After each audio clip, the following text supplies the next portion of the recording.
Je crois que c'est l'Épître aux Romains, chapitre 3, verset 23, j'espère ne pas me tromper de référence, qui dit « Le salaire du péché, c'est la mort. Mais le don gratuit de Dieu, c'est la vie éternelle, etc. etc. » Le salaire du péché, c'est la mort. Réfléchissons quelques instants. J'ai pas beaucoup de temps, j'ai 2 minutes. Un salaire, est-ce qu'on le touche le premier jour où on se met au travail? Non. Deuxième jour, non. 10 jours, non. Peut-être qu'au bout de 2 semaines, tu pourras demander une avance sur salaire. En tout cas, pas le premier mois, je pense pas. Le salaire du péché, c'est la mort. Quand on pratique le péché, tout semble bien se passer, chers amis. Mais absolument tout. Quand on pratique l'impureté à un haut degré, quand on pique dans la caisse, quand on ment, quand on parle par derrière, lui, il est comme ceci, il est comme cela. Quand on répand des calomnies, des faux bruits. Pour l'instant, le ciel ne nous tombe pas sur la tête. Hein. Il nous semble que tout va bien. On a commis un péché, mais bon, la terre continue de tourner. Le salaire du péché, c'est la mort. Un salaire, chers amis, ça se touche en fin de mois. Ça se touche après avoir travaillé.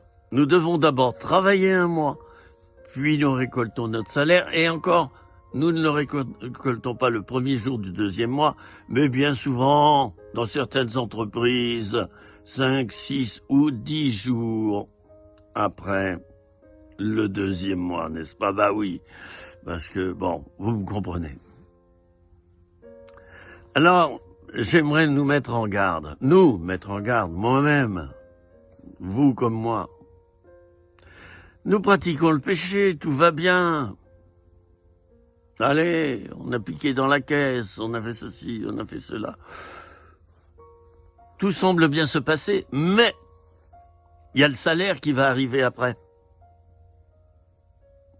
Et le salaire, ça prend du temps. Dans le cas précis dont je parlais, c'est 30 jours ou 31 jours. Ça prend du temps. Alors faisons attention. Tu peux te dire, toi, et je m'arrête là, tu peux te dire, toi, mon ami, oui, je suis adultère et bon, rien ne va mal. Hein. Voilà, on se retrouve tous les 2 jours à telle heure, entre 17h et 19h, à la fin du boulot, on se planque dans une voiture. Ah oui, tu commets l'adultère. Puis pendant des jours et des jours, il ne se passe rien, tout va bien.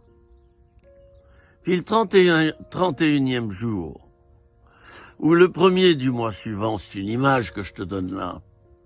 Ça peut être 3 mois plus tard, 6 mois plus tard. Ben voilà le salaire qui tombe. Et le salaire qui tombe, c'est quoi? C'est que ton conjoint découvre le poteau rose et qui te fout dehors. Et demande le divorce, peut-être. C'est que t'as flanqué ton couple par terre. C'est que t'as flanqué ta cellule familiale par terre. C'est que t'as bousillé la vie de tes enfants.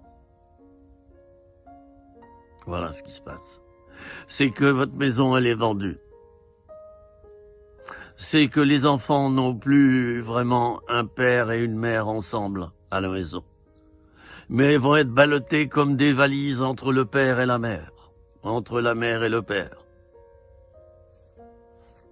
Voilà. Le salaire du péché, c'est la mort.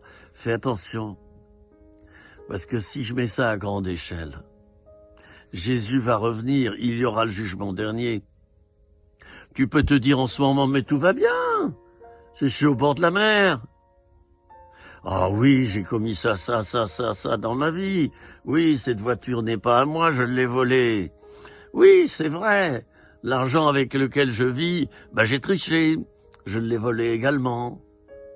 Tu peux te dire plein de choses. Et te dire que, finalement, tout va bien. et que bah, tu t'es pas fait prendre. Mais attention mon ami, Dieu voit tout. Rien n'est caché devant celui à qui nous devons rendre compte. Un jour, la machine enregistreuse, elle va faire zing et le ticket va sortir. Alors je te mets en garde. Je te mets en garde. Fais très attention. Fais très attention. Il y a ce qu'on appelle le retour de la manivelle. Aussi, quand tu lances un boomerang, la caractéristique d'un boomerang, c'est que sa forme est étudiée de telle manière qu'il revienne vers celui qui l'a lancé. Le salaire du péché, c'est la mort. Le salaire de ta vie ici-bas, où tu t'es jamais repenti, où tout va bien, n'est-ce pas, apparemment, et où le prêtre...